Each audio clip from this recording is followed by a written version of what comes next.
Let's be very clear. Let's be very clear. I was only on a dating app after Sophie told me to go talk to other women 10 times. Yeah, let's be very f***ing clear, Rob. If you're married, you shouldn't be on a dating app, period. But nice try anyway. Nice try trying to blame Sophie for you getting caught.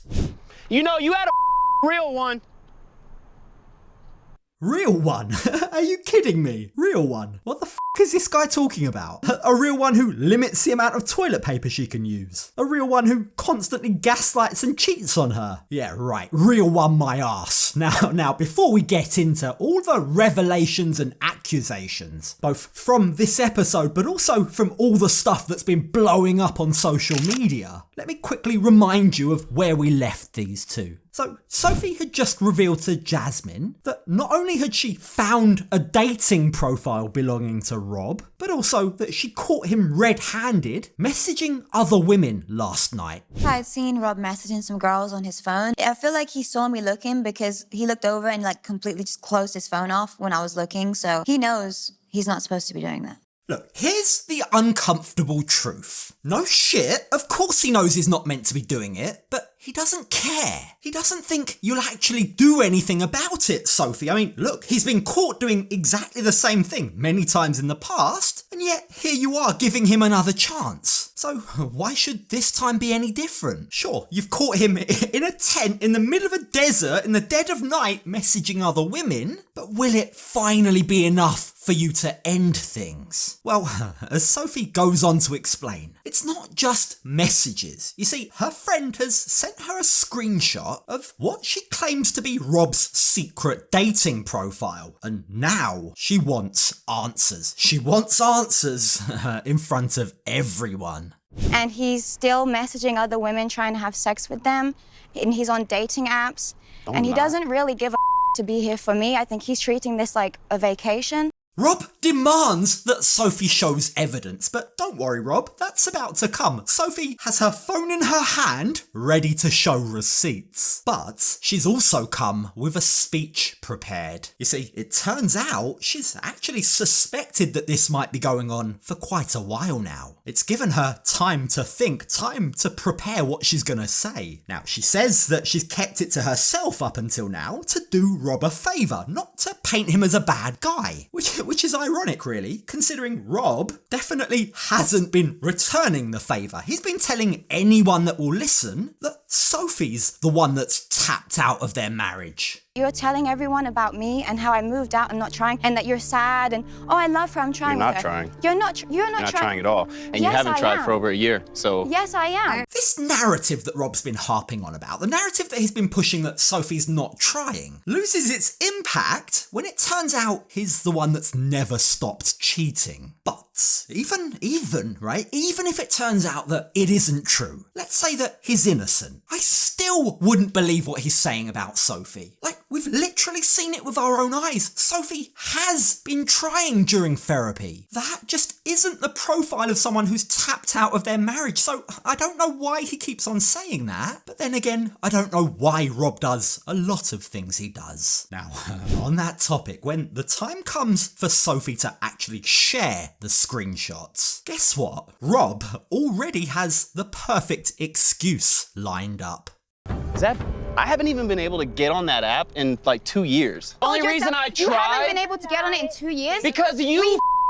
2 years ago. Rob's been backed into a corner, but he's shot himself in the foot. You see, while he claims he hasn't had access to that particular dating app in 2 years, the problem is, 2 years ago, he and Sophie were together. They were preparing to get married. So why were you even on dating apps 2 years ago, Rob? Doesn't look good, does it? But again, Rob has an excuse. He claims Sophie gave him permission. Let's be very clear. Let's be very clear. I was only on a dating app after Sophie told me to go talk to other women 10 times. Rob losing his temper like this just makes him look even more guilty, doesn't it? Now, he claims he was on the app when he and Sophie were on a break. Sophie told him to talk to other women, he says. And while I actually believe this, we've seen Sophie say very similar things to him in the past when they've argued. What it doesn't explain, right, is why she caught him last night messaging other women. And it's at that point that Rob's excuses run dry. He doesn't have an answer, so instead, he just flat out refuses to address it.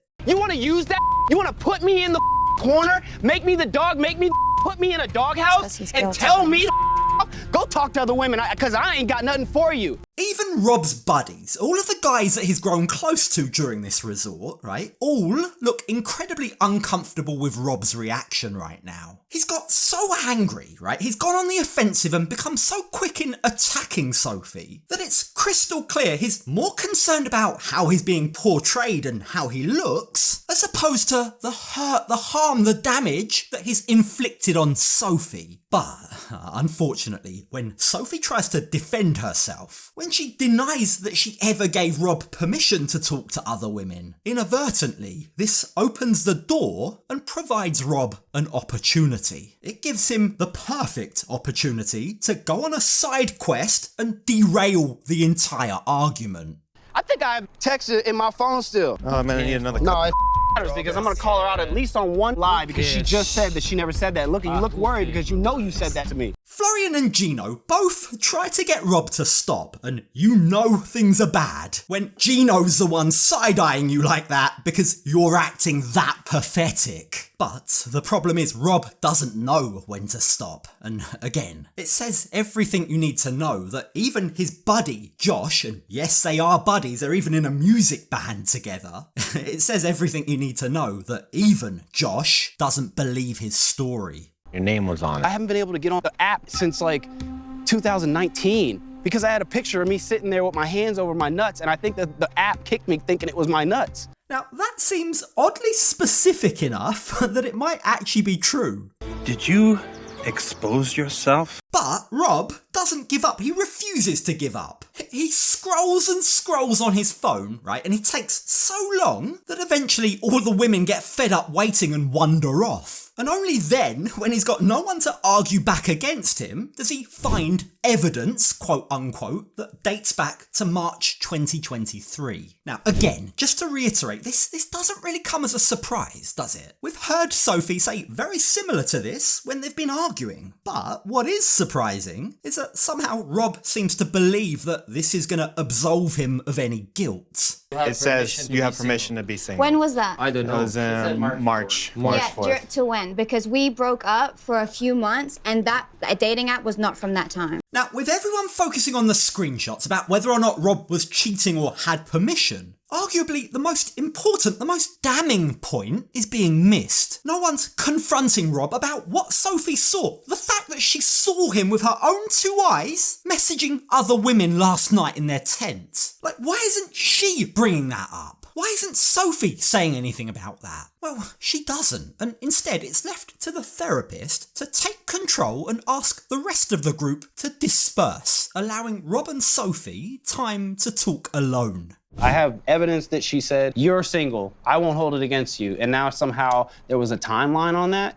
Yeah, the timeline was she wanted a break for a month. Rob's statement leads to them fighting over their break. Was it a month? No, it was 2 months. No, it was more. No, it was less. They just go back and forth, not agreeing on the timeline, when frankly, the timeline isn't really all that important. And again, it's left to the therapist to remind these two kids, absolute little kids, that they both need to grow up. Have some shame. Have some responsibility. You're married. Well, first of all, I just want to say, when you're married, you can't break up. That's why I wanted to say thing. we're separated. If I didn't want to break. Rob, ironically, says that taking a break sounds like kid shit. That sounds like kid And he's not wrong. Like, sorry, but you don't take breaks when you're married. When things get tough in a marriage, like they do in every marriage, you work together to get through it, for better or for worse. And if you can't get through it, you don't take a fucking break. There's no pause button. You separate. If you're that miserable, you get a divorce. Now, the thing is, for as much as Rob complains about this being kiddie shit, the truth is, Sophie is young, right? She's 23 now, but she was 21 when they got married. An immature 21-year-old. A 21-year-old that often acts like a teenager, let's be honest. But despite her immaturity, right, that doesn't mean that Rob gets to raise his voice at her. He doesn't get to talk to her like that, especially when he's the one in the wrong. There's so many ways we could communicate without it having to be like him shouting at me, especially when he's in the wrong. He's getting angry because he looks bad. He doesn't think anything he does is wrong. Now, the pair then continue to argue about who is or who isn't taking therapy in the relationship seriously. But at this point, it's getting tiresome, not just for us, but also for the therapist. They're just going round and round in circles. They're getting nowhere. They both try to shift blame. It's the other person who's wrong. It's the other person who isn't trying hard enough. So it's left to the therapist to finally call time on this argument. Enough. You're not going to get anywhere arguing like this. I think this is a good place where we need to take some personal space before anything else nasty is said that maybe we don't mean. Rob storms off, but not before shouting, You know, you had a real one. and with that, finally, for the first time since this all kicked off this morning, Sophie finds herself alone and finally able to process what's just happened. She needs to remind herself, she needs to reiterate that she saw with her own two eyes her husband actively messaging other women. She's got screenshots of his active dating profile. Yet again, he's humiliated her. And with those thoughts no doubt swirling away in her mind, the overwhelm, the emotion, and the tears begin to roll. So who does Sophie turn to at a time like this? Well, her mum, Rob's arch enemy. I just want to go, Mama. Tell me what's wrong.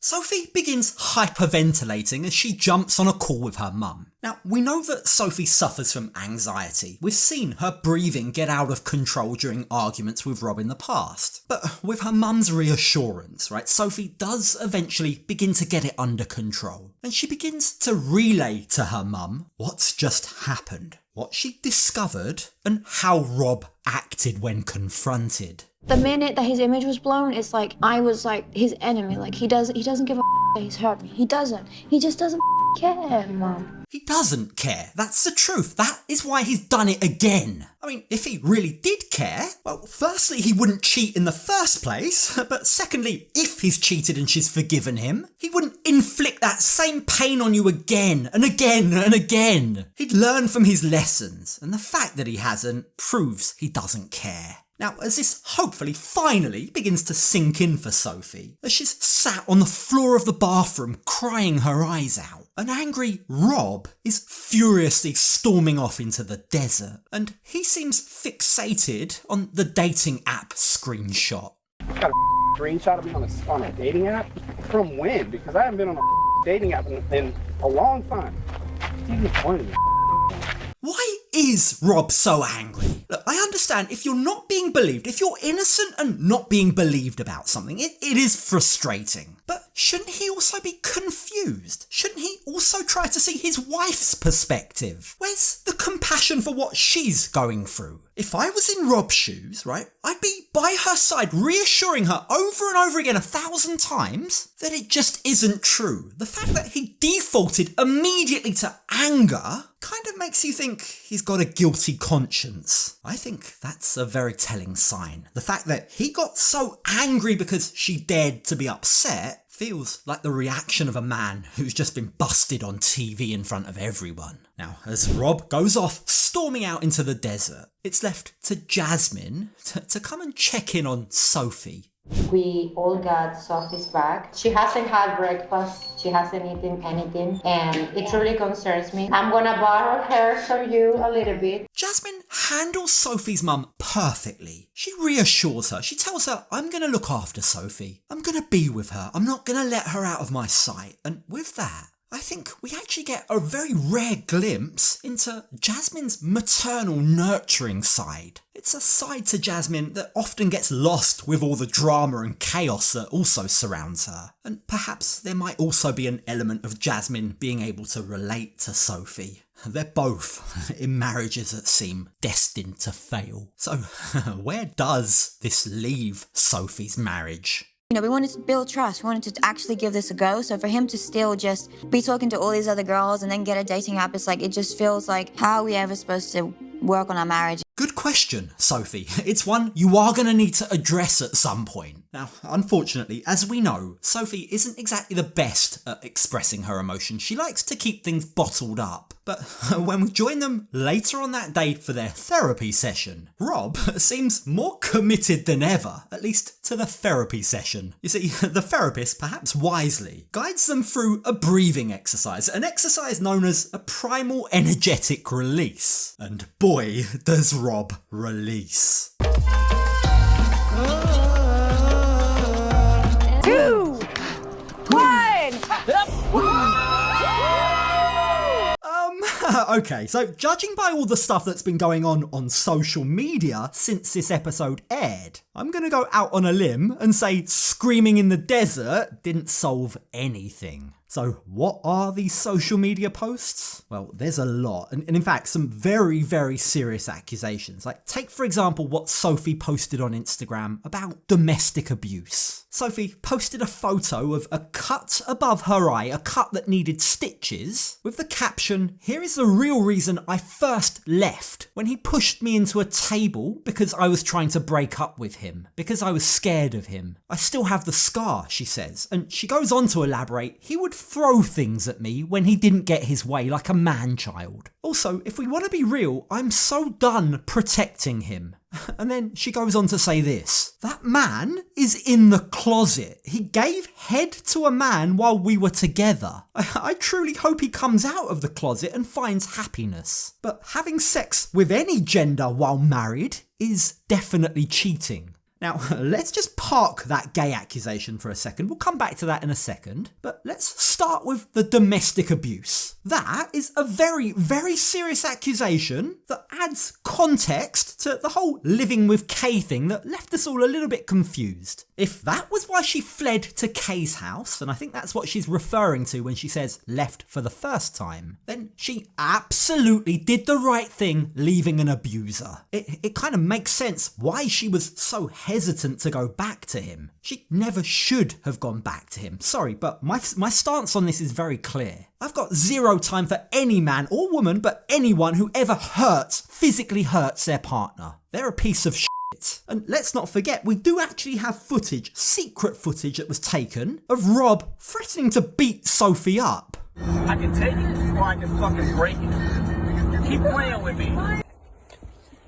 Because if I was an asshole nigga, I'd be whooping your ass right now telling you ain't going nowhere, my wife. So, yeah, I mean, it's a very big accusation. I've got to be a bit careful about what I say, but let me just say, I believe Sophie. Now, going back to the gay accusation, she also had one further post that she made. She says, "I actually saw texts showing he was sexually involved with a man while he was with me. I don't care to protect him anymore," she says. "That man hates me because he is gay and can't accept it. He takes his anger out on me and is abusive towards me because of that." Now, again, context here, I think it's important. Remember, Sophie is bisexual herself. Like, I don't know, maybe I'm being naive, but I think that means something in this context. Having seen the anguish and the struggle that she went through coming out to Rob, I don't think she'd be throwing out gay accusations lightly. Like, it wouldn't make sense, would it? If her aim was to somehow expose him or belittle him or mock him somehow, then I don't think it would make sense her choosing that as the insult of choice. I don't know. Again, it just seems very oddly specific, doesn't it? Now, as for Rob, well, he did respond, but very, very briefly. He says, don't believe everything you hear and believe half of what you see. What a shit show. But I'd love to hear your thoughts on this. Let's continue this conversation respectfully, but let's continue this conversation down in the comments below. And look, if you've made it this far to the end of the video, do me a favour, hit that subscribe button. It really, really helps my channel. Thank you for watching, and I'll see you in the comments.